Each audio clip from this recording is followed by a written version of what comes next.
తనూజ గారు after big boss తర్వాత first Instagram లైవ్కి వచ్చారండి. చాలా ఆల్మోస్ట్ ఒక 53,000 మెంబర్స్ జాయిన్ అయ్యారు. చాలా క్వశ్చన్స్ అడిగారు.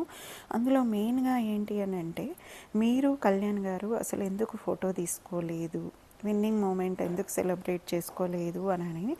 అప్పుడు తనుజ ఏమన్నారు అంటే, నేను కిందికి వచ్చేసాను, కిందికి వచ్చిన తర్వాత అమ్మని చూశాను, చాలా రోజులు అవుతుంది కదా, అందుకే నేను కలవలేదు. అందులో కూడా మళ్ళీ కళ్యాణ్ కిందికి దిగిన తర్వాత వాళ్ళ ఫ్రెండ్స్ తోటే ఉండే, వాళ్ళ ఫ్రెండ్స్ని అందరినీ చాలా రోజులకు చూశాడు కదా, ఇంకా తన ఫ్రెండ్స్ తోటే ఉన్నాడు. నేను కూడా తన ప్రైవసీని ఎందుకు చేయడము అని ఊరుకున్నానండి. అందుకే కలవలేకపోయాను, ఎందుకు డిస్టర్బ్ చేయడం అని ఊరుకున్నాను.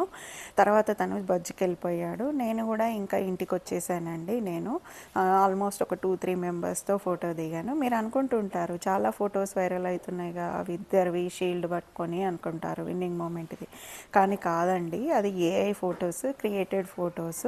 వాళ్ళిద్దరు మాత్రం ఇంతవరకు ఒక ఫోటో కూడా దిగలేదు. వాళ్ళ ఫ్రెండ్స్ ఉండడం వల్ల తిను కూడా అన్కంఫర్టబుల్గా ఫీల్ అయిపోయింది.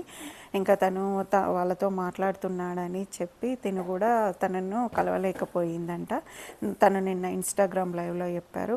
చాలామంది అడిగారు వాళ్ళిద్దరు దిగున్న ఫోటో కావాలని. ఆల్మోస్ట్ రిలీజ్ చేస్తారేమో, ముందు ముందు చూడాలి. కళ్యాణ్ గురించి కూడా చాలా బాగా మాట్లాడింది. తను నాకు ప్యూర్ ఫ్రెండ్ అండి, బెస్ట్ ఫ్రెండ్, నా బెస్ట్ బడ్డీ.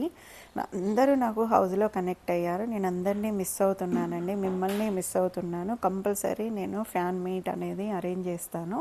కంపల్సరీ నేను వచ్చి అందరినీ కలుస్తాను. మీ ప్రేమను ఎప్పటికీ నేను మర్చిపోలేను అని కమెంట్ చేశారు. చాలా హ్యాపీ అనిపించింది.